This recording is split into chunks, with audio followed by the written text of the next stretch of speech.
Welcome to After the Homily with Father Daniel Schiedt. I'm Dr. Chris Stroud.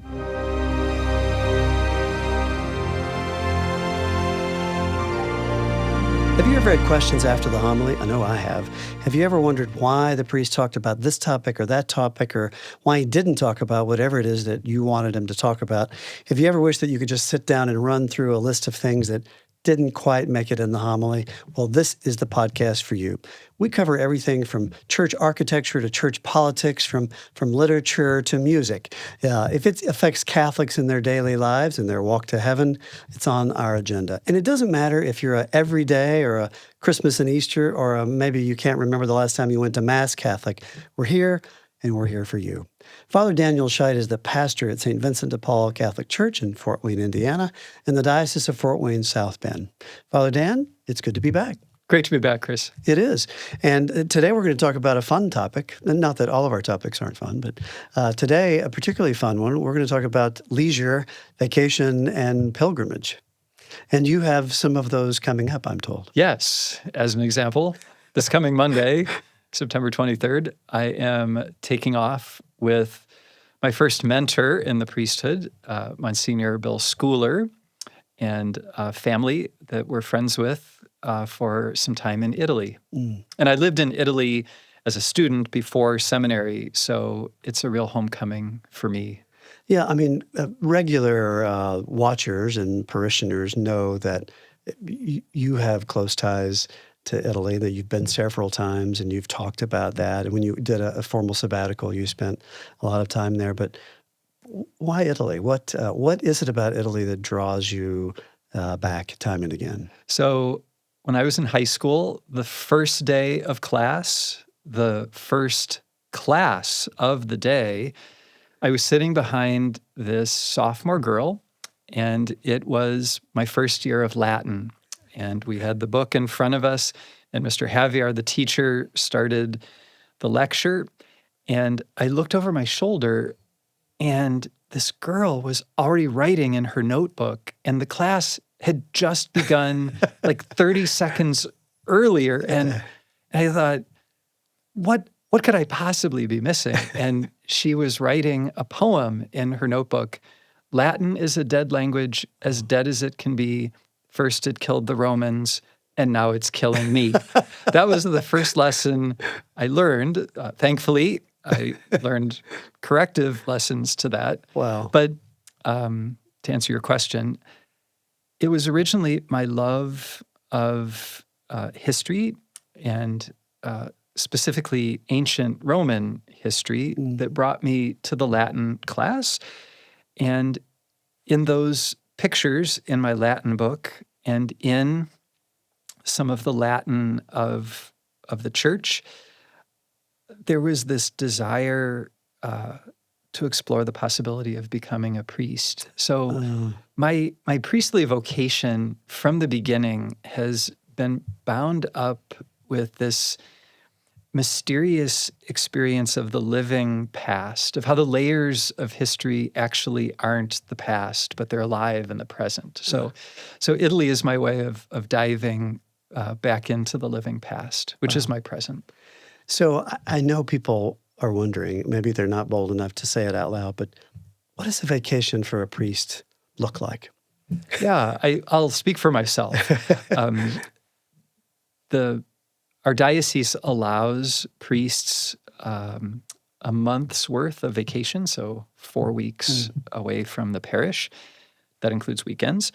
And I try to save my vacation for toward the end of the year. So I typically never take time away during the purple seasons, during Advent preparations for Christmas, Lenten preparations for Easter.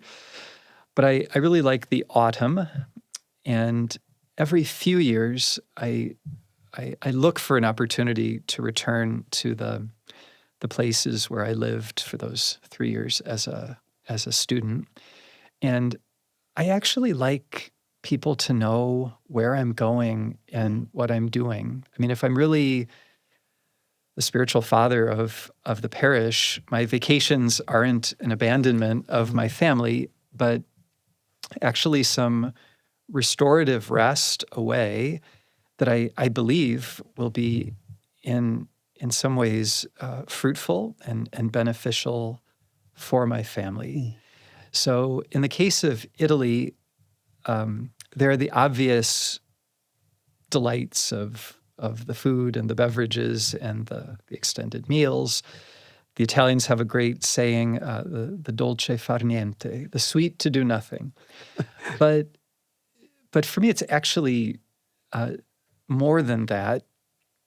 It's an opportunity to engage with good friends in an experience of places where God has bestowed his grace for centuries upon centuries. So just to give you a visual, one of the happiest human experiences of my life is running in the historical center of Rome just before sunset, or before sunrise and into sunrise, the early morning. So the city is pretty sleepy that early in the morning, and to be able to run the Circus Maximus, for example, when nobody is there, to run in the piazza in front of the Pantheon when nobody's there. And I've run this route with, for example, Father Terry Coonan of our diocese before. So to be able to move like in a single run from St. Peter's Square at the Vatican to St. Paul's outside the walls. Now, that's a longer run, but that is just a joy at so many levels. And it ultimately comes down to realizing that the graces that have been given in our past aren't really past, but they're preparatory for our sharing in them in a new way. So the strange thing about going to Italy is that even though Americans would experience everything as just old, I experience it also as something ever ancient, ever new, just like the faith. Wow. And I've heard you talk before. In fact, we did a podcast maybe a year and a half ago about pilgrimages, and we listed some things to do. But, I said vacation, you didn't. Is it a pilgrimage or is it a vacation? And what's the difference between the two? Or could it be both? I think the name that's ultimately given to traveling that one does should come from the highest, deepest scope. And so I would call this a kind of pilgrimage.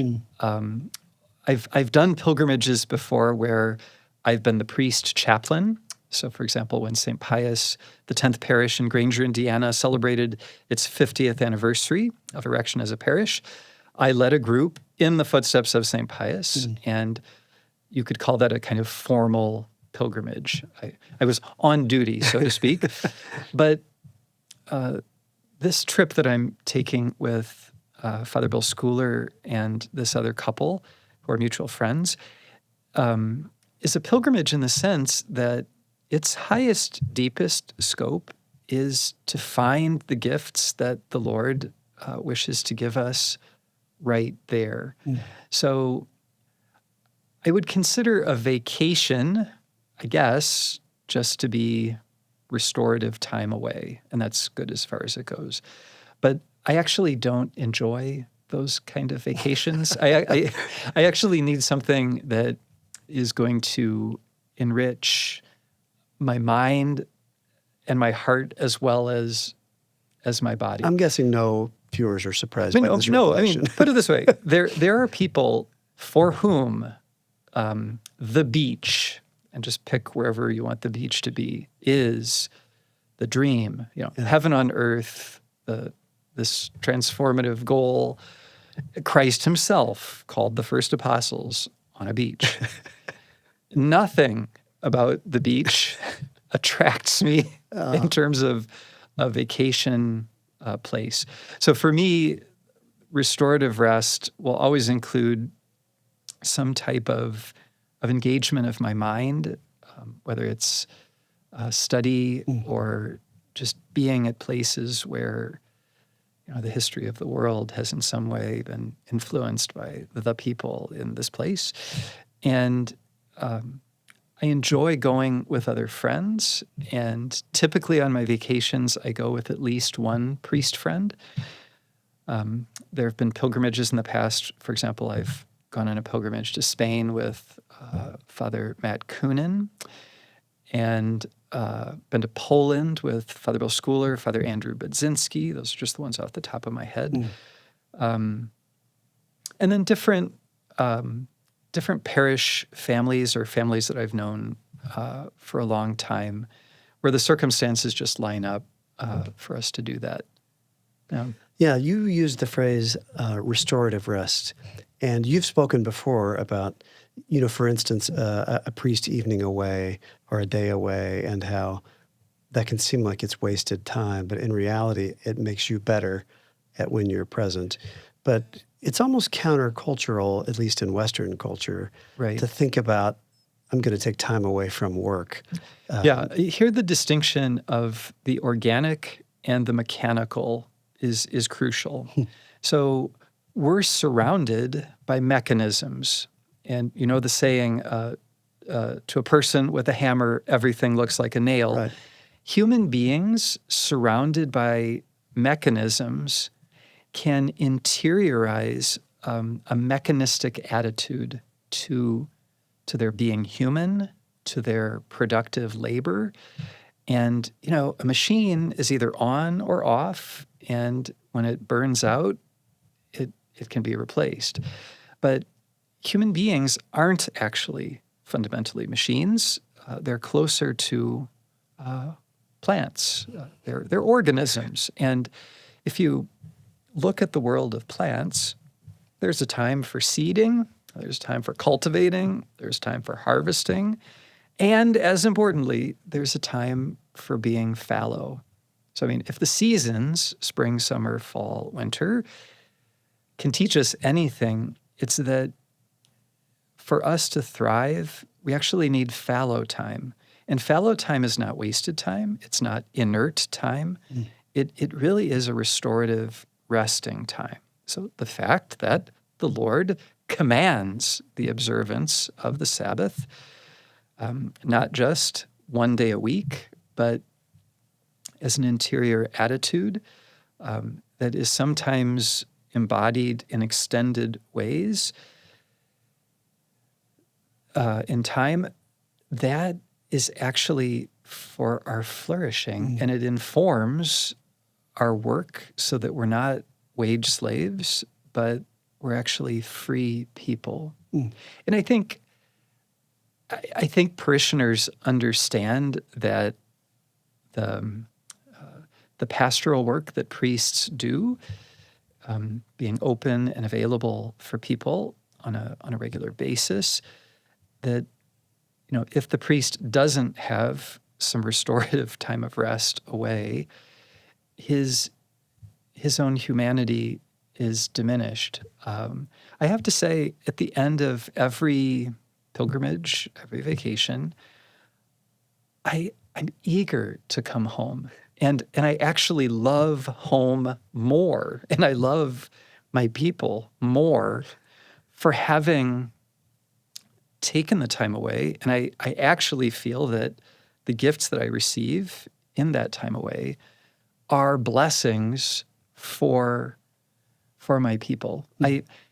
I still draw on the graces of earlier voyages I've made. So it is like seeds. It's a gift that keeps on giving. I know in my own life, I think all of the major life decisions we've made, my wife and I'll bet we made most of them on vacation time.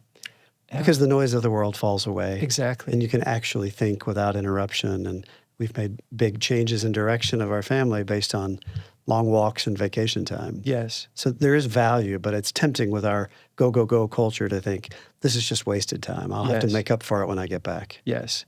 And for example, when a priest goes on vacation, the expectation of the church is that the priest will be offering the holy sacrifice of the Mass. Yeah.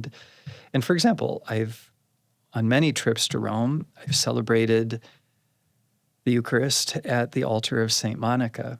And I always get a thick stack of St. Monica prayer cards. I put them on the altar and I pray there at her tomb, asking the Lord to bless all of the parents I give these cards to. So I'm bringing the intentions of my people with me. I'm asking the Lord to bless in advance my ministry to those people. And it's actually beautiful, in some cases miraculous, to be able to give that particular gift to a particular person months and even years, after I've begun that prayer. So I'm always thinking of those kinds of things. Listen, when people listen to you talk about your job, although it somehow seems insulting to refer to a priest and the thing they do as a job, but some could say, well, you're actually never off. When you were doing that, you're praying at St. Monica's tomb. That's your work product in a way, based on your job description. But as I hear you say that, I'm thinking, could other people who are not members of the clergy, could they approach their job with the same spirit that you just described? Is that possible? Yes, in several senses. And the first, let me just speak of your job as a physician, obstetrician.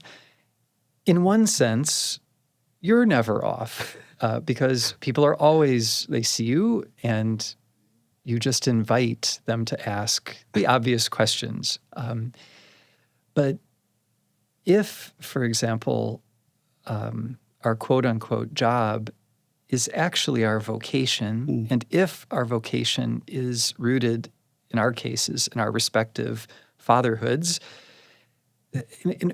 like for a dad, there is no vacation from fatherhood. There is no vacation from motherhood. Sure. Now, it's true, time away, restorative rest, with a couple, with friends, that's going to benefit the family. And my parents would abandon us every Saturday night. We fought against it, plotted against them.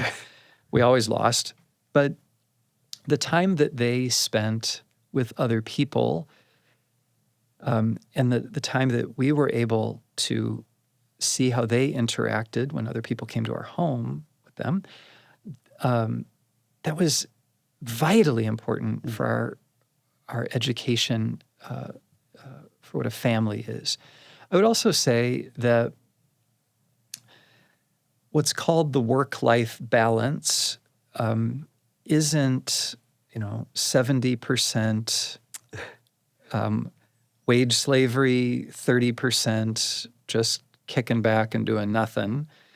But at its best, there has to be a deeper integration. And I think so many activities that in the past people relied on to be restorative, we've just farmed those out to other people. So like the man or woman who has hobbies, where there's, a side hustle, where there's something that isn't, strictly speaking, the job, and isn't, strictly speaking, just sitting on the couch eating bonbons, that whole intermediate space that is still in some way producing something good, but that isn't instrumentalized. I'm thinking of a particular person at our parish who, she and her husband decided to set aside a little plot of their land to grow flowers. And she does little floral arrangements on the side for weddings, and the couple, has some beehives. And how do you describe that? Do you describe that as a job? Do you describe that as leisure? It's actually a hybrid. So they thoroughly enjoy this work, but it has the quality of just opening up their soul. So that's also something that we need to aim for. And for me, another dimension of why I love Italy is just the opportunity to speak and listen to Italian because languages don't come easy to me. And I only became fluent in Italian well into adulthood. But now that I have a certain mastery of the language, everything just appears multidimensional there. Because I don't lose, my English speaking, my American culture, but I really do enter into Italian culture from within the language. I dream in Italian, and just the experience of being human there is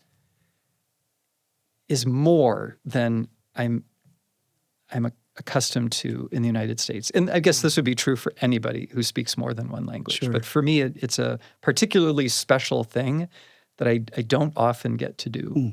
So I've been asked to preach in Italian. So when I go to these little Italian churches, the pastor sometimes will ask me, "Well, just take the mass," and I get to preach in another language. Wow. And it just brings me so much joy. What a remarkable skill.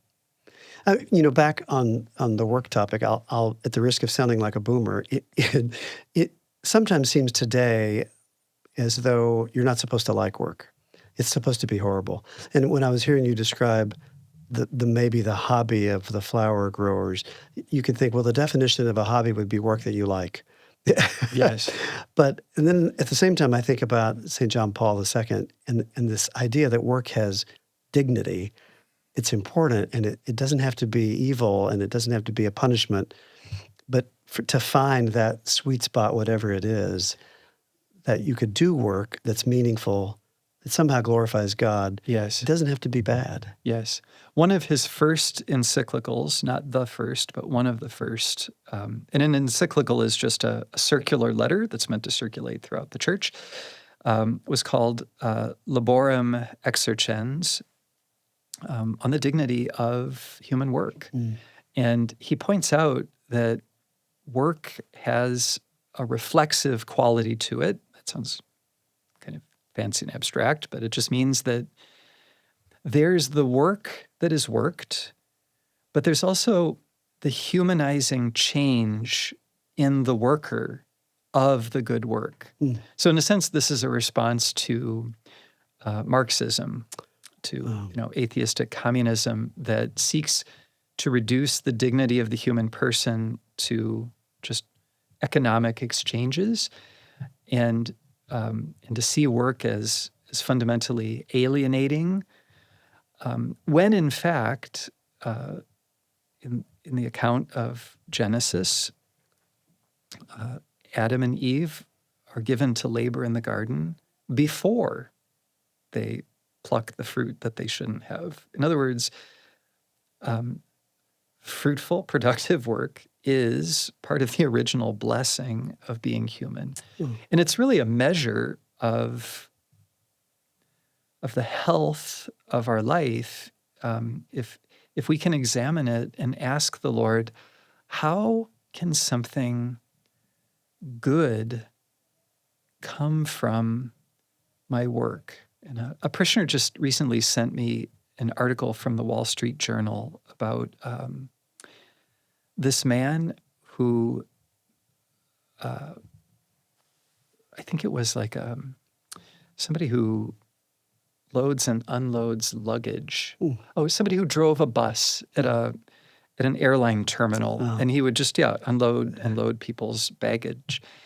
And the article is about how this weary traveler gets on this guy's bus, and it's all decorated because he's celebrating something.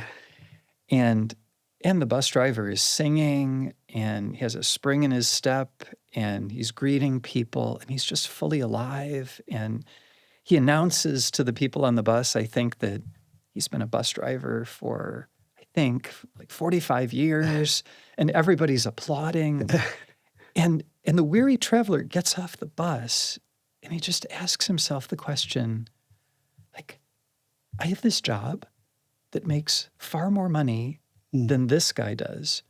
And this guy's job is so mind-numbing in so many ways, just driving here to there, meeting all these strangers just in terms of loading and unloading their luggage. And yet he has a joy and a spring in his step. Like, this is the most amazing thing. Like, he's found his place. So it's not a question of envying, like, if only I could have this job, then I would be happy. Right. That's chasing a mirage. And so like in my life as a priest, there are plenty of things that I just have to die into. Like when people come to me with a tragedy or a problem or a tough question, I have to die into that. Right. Like when your children come to you with, this problem or that medical issue, your life is connected to theirs irrevocably. And so you die into that. And I think in one's job, if one is receiving from the Lord, Jesus says that his Father is always working in us. If we're always receiving that, then we can explore, okay, what's the restorative rest I need to do this work well, and how can I find joy in this work? It almost sounds a bloom where you're planted sort of philosophy to a degree. Yes. As I think about some of the most unhappy people I've ever encountered, they detested their work. And they were probably in it for the wrong reasons, and they were unhappy. It just seems, and I'm speaking obviously from a male bias, but I think particularly with men, if work is miserable for us, it just seems like nothing else falls into place. It's true. It's how we're wired, I think. Well, and there's the funny Saturday Night Live episode of the American Italian tour company. Yes. I don't know what it's called, but one of the lines is, I just want you to know, if you are an unhappy person in the United States, you will be an unhappy person in Italy. Like, it can, we can change the food, but we can't change what you bring to it. Like, you are you. And so there's great truth to that. But at the same time, it often feels like there's nothing more sweet than finding that spot where you feel like your work is meaningful. It's what you should do. Yes. You do it well. I think everybody would love to be that bus driver in some degree or another. Yeah. And I also think that the deepest, most restorative rest doesn't happen by chance. You don't just stumble into it. It actually does need to be prepared in prayer. And, maybe the horizon is as long as several years. And maybe the planning will take more time, will involve more people. But to have a horizon of hope where you always have something to look forward to, I think that's crucial. So in the case of this time away, I've been praying about this, planning this for over a year. Wow. And so in the next few years, I'm already thinking now, well, next year I think I'd like to visit my seminary buddies on the East Coast, or I'd like to take a trip to Washington, D.C. to visit with some friends, and maybe link that up with possible St. Vincent's, 8th grade trip. They're very intentional. Yeah, and I don't think it's a question of just rushing from one thing to another like an addict, like for the next hit. I think there's a way of planning this so that the sacrifices that need to be made, months, years, can really bear good fruit. I know there's someone listening who's thinking, well, this doesn't apply to me. Never in my lifetime am I going to Rome for 3 weeks, or anywhere else for that matter, probably because of the economic limitations on that viewer. Speak to, the ability to have restorative rest and good vacation without something as marvelous seeming as a trip to Europe. Yeah, it really comes down to the bloom where you're planted. And when I think of my grandparents, for example, they had tough lives. My grandpa worked at one of my grandpas worked at a waste processing plant, the other at a corn processing plant. And for one grandpa, it was saving up for years to buy a podunk plot of land in Canada to build with his brother this ramshackle cottage. And for me, it was paradise growing up. But I mean, this was the result of decades of sacrifice and planning. And with my other grandpa, they would take little car trips, but it was only in retirement that they did the traveling the country by car. And so, I mean, each person has to find heaven at home first before chasing it any other place. Like if I were told tomorrow that I would have to spend the rest of my life in Fort Wayne and I could never travel anywhere else, I would be at peace about that. Because I love where I'm at. Yeah. And I believe that the Lord has brought me here. And to be open to whatever opportunities the Lord gives. So in this case, for example, this very kind family is making our trip possible. So thanks be to God. I'm very grateful for that. But in the case of, for example, my parents, who for years would spend all their money on us. So there were many years where they never were able to buy for themselves a single new article of clothing. Wow. So like they wore the same clothes for years. For their anniversary one year, the kids and I, my brothers and sister, chipped in, and we gave them a trip to Italy. It was part of the St. Pius pilgrimage, actually. And they would have never imagined that what could be possible for them. So I'd also say, like, in addition to finding heaven on the little bit of earth where one is, to be open to how the goodness of God might want to make some connections. I've heard it said that, that my feet in the ocean on the beach in Hawaii feeling in reality is not a geographical thing, but a mental thing. Yeah. That one could get that feeling in their backyard with the right preparation, mental preparation. It makes me think that when you say that the happiness is not the place necessarily. Yeah.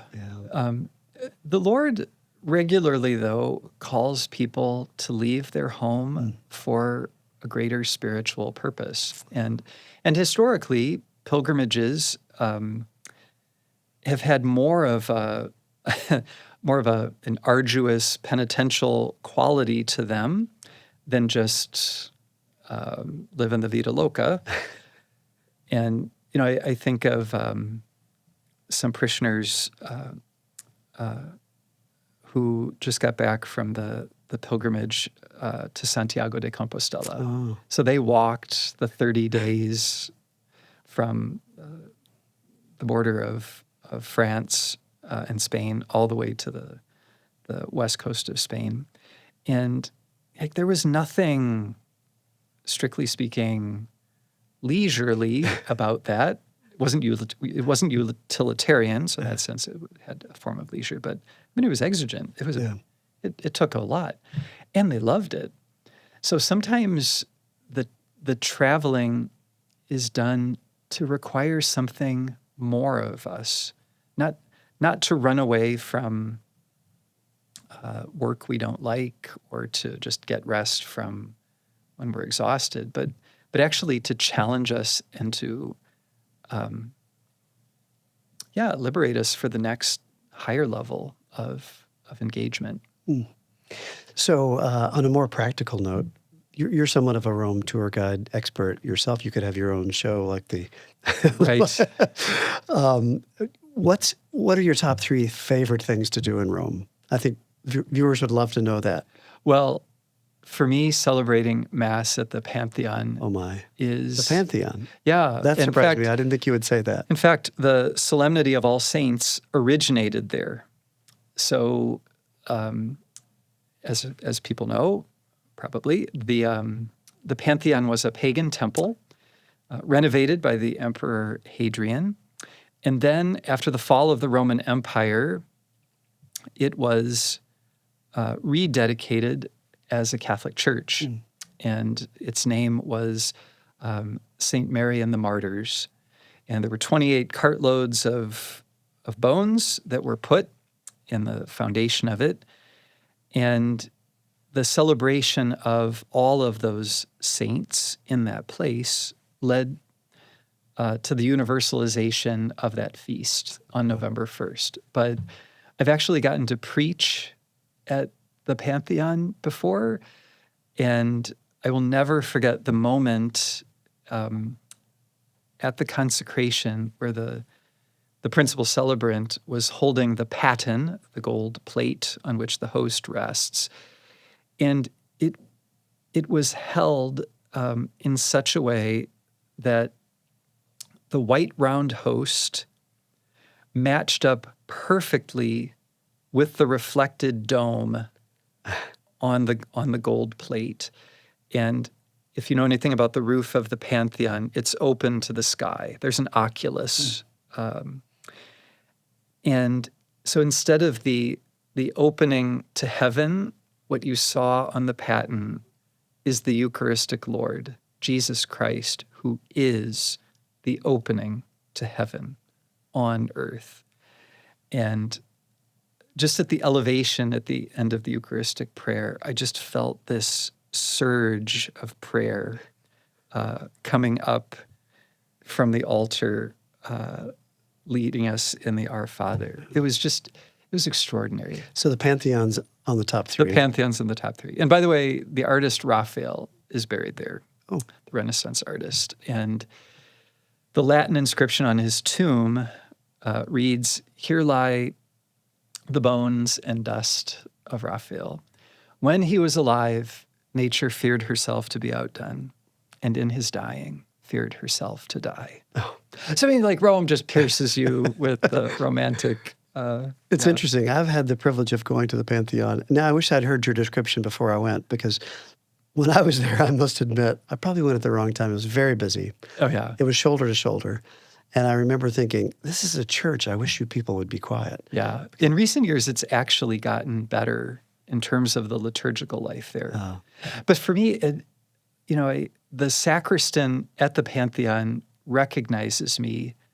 And so just to be able to go to the sacristy of the Pantheon, Wow. this historical monument, which is actually a living place of worship of the living God, is extraordinary. Wow. The second thing I would say would be an early morning run through the historical center.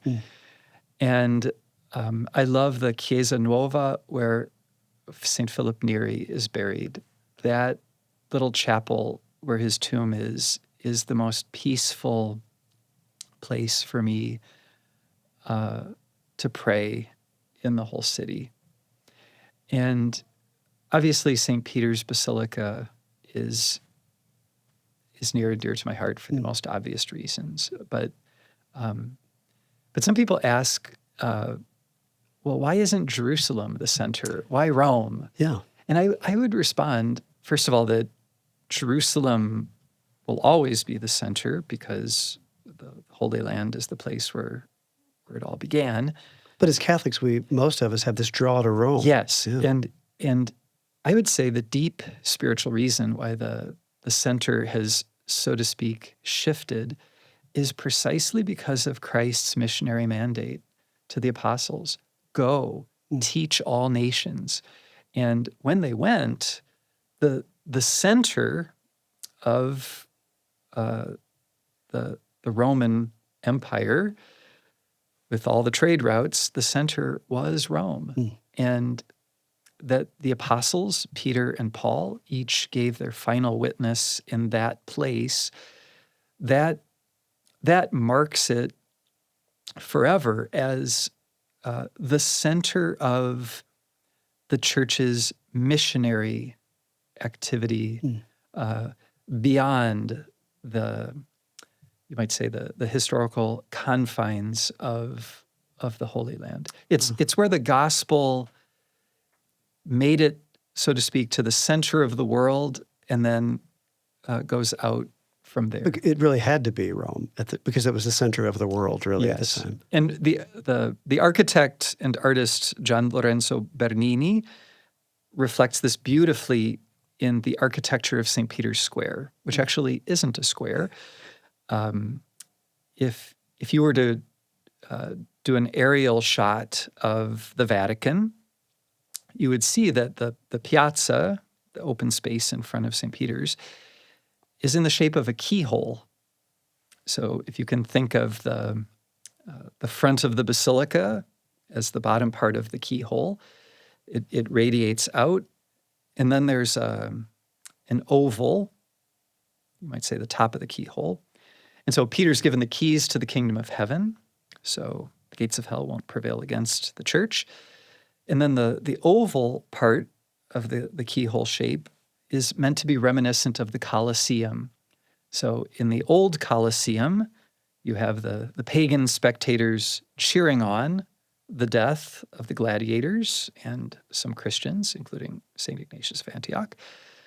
But it gets flipped at St. Peter's because on atop the colonnade, you have the saints. They're the spectators, and they're cheering us on, the witness that's before us. And then the final aspect of Bernini's vision, the colonnade is the keyhole. It is reminiscent of the Colosseum, but it's also the maternal embrace of our church. Oh. The church is our mother, and she's gathering all the nations to come adore her son with the faith of St. Peter. So as we wind up and you prepare for your departure on your great pilgrimage/vacation, any other thoughts for viewers? We're going to miss you while you're gone, but you're leaving your parish in great hands with Father Zane and Father Caleb. Absence makes the heart grow fonder. And that also is another important part of any time away, that it allows the people who remain to come into their own in new ways. So I firmly believe that the staff of St. Vincent's needs a break from me. I firmly believe that Father Eustace, Father Zane, Father Caleb will actually develop other ways of being themselves in my time away that wouldn't be as easily cultivated if I were just there all the time. So it really is giving people the gift of my absence. But really, there's no place like home. There's no place like Rome, but there's no place like home. And I really am eager to see what gifts the Lord gives me on this trip that I can share as new graces. Far better than souvenirs, but new graces that will really benefit the missionary work of our parish. Well, viewers, thanks again for joining us. Please pray Godspeed for Father Dan and his successful trip, that he brings him back to us, rejuvenated and rested and ready for greatness. So thank you for joining us. Please like and subscribe. Share this podcast with anyone that you can think that just might even listen to it. We'd love to hear from you. If there are topics that you would like to hear Father Dan address, you can reach us in a variety of ways. church@stv.org is a good one. You could message me if you'd like, 260-450-8878. We'd love to hear from you. We'd love to know what you think about this and all of our episodes. And we hope that you'll join us again soon for the next episode of After the Homily with Father Daniel Schiedt.